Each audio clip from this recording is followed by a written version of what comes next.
Hello বন্ধুরা, তোমরা সবাই কেমন আছো? প্রত্যেক দিনের মতো চলে আসলাম একটা রান্নার ভিডিও নিয়ে। তো দেখো, যেটা করি সেটাই তোমাদের সাথে কিন্তু শেয়ার করি। তো শীতের দিনের একটা সবজি, যেটা আমার মনে হয় প্রত্যেক ঘরে ঘরে হয়, তো আমার ঘরেও হয়, তো সেই জিনিসটাই তোমাদের সাথে একটু শেয়ার করবো আমি কিভাবে করি। দেখো, এখানে কিন্তু কপি ডাঁটা মূলো একটু ভাপিয়ে নিয়ে রেখেছি আমি। আর এখানে সব রকম সবজি আছে, দেখো পেঁপে আছে, সিম আছে, ওখানে কুমড়ো আছে, এখানে আলু আছে, এখানে দেখো শাকের ডাঁটা আছে, আর ওখানে কিছু রসুন থেতো করে রাখা আছে, এখানে ধনেপাতা কুচি আছে, আর এখানে কিন্তু সর্ষে আর কাঁচা লঙ্কা বাটা আছে। তো প্রথমেই দেখো কড়াই কিন্তু তেল গরম হয়ে গেছে, এর মধ্যে কিন্তু আমি এখন কালো জিরে ফোড়ন দিয়ে দেবো। আর এই যে রসুন, এটাই কিন্তু আমার ফ্লেভার, এটাই কিন্তু খুব সুন্দর একটা স্মেল আসে, যাতে পুড়ে না যায় সেটা খেয়াল রাখতে হবে। রসুনটা থেতো করে নিয়ে এই চচ্চড়ি একটা যেটা বানাচ্ছি, এটার কিন্তু আসল একটা ফ্লেভার আসে।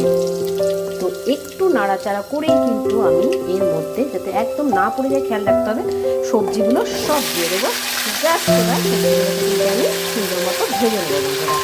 তো দেখো বন্ধুরা, এখানে কিন্তু খুব সুন্দর করে আমি ভাজা ভাজা করে নিচ্ছি, দেখতেই পাচ্ছি সব সবজিগুলোকে সুন্দর করে কিন্তু ভেজে নেওয়ার পালা। তো যতটা সুন্দর করে ভাজবো, রান্নাটা কিন্তু ততটাই সুন্দর হবে, খেতে টেস্টও ততটাই হবে। তো দেখতে থাকো তোমরা। একটা গান শুনে দিই তোমাকে, এই রান্নাটা করতে করতে। তো ছুঁয়ে বলতে গেছি তোকে, কিন্তু কথা আটকে গেল মুখে। তো ছুঁয়ে বলতে গেছি তোকে, কিন্তু কথা আটকে গেল মুখে। কোন দিকে যে যাই ভাল লাগে না ছাই, এলু মেলু মন গড়া মলোকে।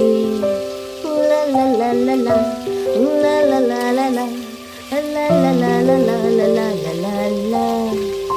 কোন দেশের বীর পুরুষ এলো, রাজকন্যা যেন খুঁজে পেল।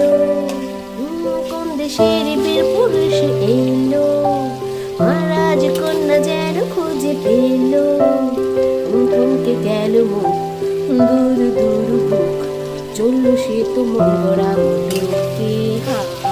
লা লা লা লা লা লা লা লা লা লা লা লা লা লা লা লা লা লা।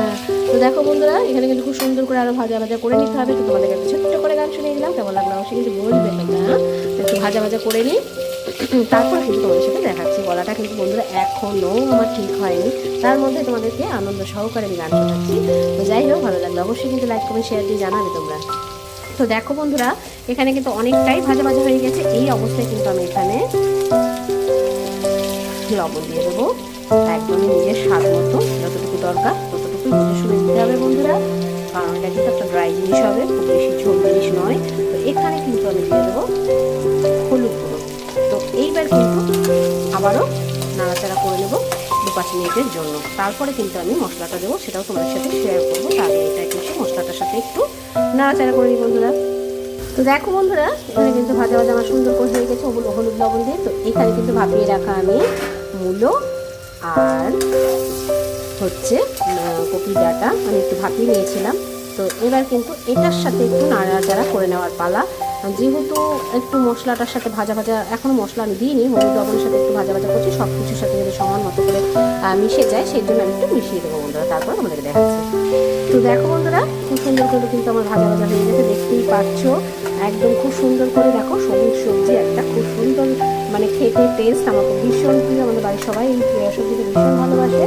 তো যাই হোক, এইবার কিন্তু আমি এখানে কাঁচা লঙ্কা বাটা, একটু সর্ষে বাটাটা দিয়ে দেবো, একদম পরিমাণে অল্প, খুব বেশি নয়। তো এইবার কিন্তু এটার সাথে একটু জাস্ট মিশিয়ে নেবো, বেশি কিন্তু আমি কষাবো না, কারণ আমার মনে হয় সর্ষে দিয়ে বেশি যদি আমি ভাজা করি বা কষানো যায়, সেটা একটু তেতো ভাব চলে আসে। তো সেই কারণেই বলবো তোমাদেরকে, আমি কিন্তু বেশি ভাজবো না, একটু নাড়াচাড়া করে তারপরে কিন্তু জলটা দিয়ে দেবো বন্ধুরা। তো তোমরা দেখতে থাকো। তো দেখো বন্ধুরা, এখানে কিন্তু খুব সুন্দর করে ভাজা ভাজা হয়ে গিয়েছে। তো আমি কিন্তু এখানে সামান্য একটু মিষ্টি দিয়ে দেবো, একদম পরিমাণে অল্প, যেহেতু একটু চটচড়ে আমাদের একটু দেই, তোমরা না দিলে না দেবে, যারা দেবে, যারা একটু মিষ্টি খাও তারা দেবে, আর যারা খাও না তারা একদমই দেবে না। তো যাই হোক, এবার কিন্তু আমি এখানে পরিমাণ মতো আমি বুঝ মতো আমি জল দিয়ে দিলাম, কারণ এটা একদম পরিমাণের ব্যাপার, নিজে নিজে তো দেখো এখানে কিন্তু আমি এটা একদম ড্রাই হবে সেই জন্য খুব বেশি কিন্তু আমি এখানে জল দেবো না, বেশি জল দিলে কিন্তু সব সবজি আমার গলে যাবে। আমি চাইবো সব সবজি সেদ্ধও হবে আবার আমার ভেঙেও যাবে না তরকারিটা।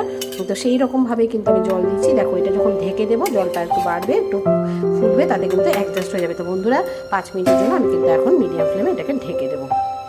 তো দেখো বন্ধুরা এখানে কিন্তু আমার রান্নাটা একদম শেষের দিকে চলে এসছে। তো ঢাকনাটা খুলে দিয়ে কিন্তু আমি এখানে একটু নাড়াচাড়া করে দিয়েছি। আর এখানে দেখো ধনে পাতা কুচি কিছু কিন্তু দিয়ে দিলাম। তো ধনে পাতাটার জন্য ফ্লেভার শীতের আমার একদম মানে কি বলবো তোমাদের সবাইকে বন্ধুরা, এটা আমার বেস্ট ফ্লেভার। আমার আমি ভীষণ ভালোবাসি ধনে পাতা খেতে, সবাই আমাদের বাড়ি আর কি ভালোবাসে, আমার সোনা পাখিও ভালোবাসে। তো দেখো এবার কিন্তু আমি তোমাদের সাথে কথা বলতে বলতে যতটুকু গ্যাসের ফ্লেমটা দেওয়া আছে ততটুকুই কিন্তু থাকবে, তারপরে কিন্তু গ্যাসের ফ্লেমটা আমি বন্ধ করে দেবো। দেখো সব কিন্তু সুন্দর মতো সেদ্ধ হয়ে গেছে, দেখতে পাচ্ছ। একটু কিন্তু আমার এখানে আর সেদ্ধ হওয়ার কিছু নেই, জাস্ট খালি একটুখানি টানিয়ে নিয়ে নামিয়ে নেবো। কিন্তু দেখো কিন্তু একটা সবজিও কিন্তু গলে যায়নি, দেখতেই পাচ্ছ বন্ধুরা। তো এই তোমাদের সাথে কথা বলতে বলতে গ্যাসের ফ্লেমটা আমি বন্ধ করে দেবো। রান্নাটা কিন্তু আমার একদম শেষের দিকে চলে এসেছে। তো অবশ্যই বলবে বন্ধুরা রান্নাটা তোমাদের কেমন লাগলো, বাড়িতে একবার ট্রাই করে দেখবে, খুব ভালো লাগে খেতে। তো আমি যেভাবে করি সেটাই তোমাদের সাথে শেয়ার করলাম, ভালো লাগলো অবশ্যই লাইক করে শেয়ার দিয়ে পাশে থাকবে। আজকের জন্য এই রেসিপিটাই ছিল, কালকে আমার অন্য কোনো রেসিপি নিয়ে তোমাদের সামনে হাজির হয়ে যাবো বন্ধুরা। আজকের জন্য টাটা বন্ধুরা।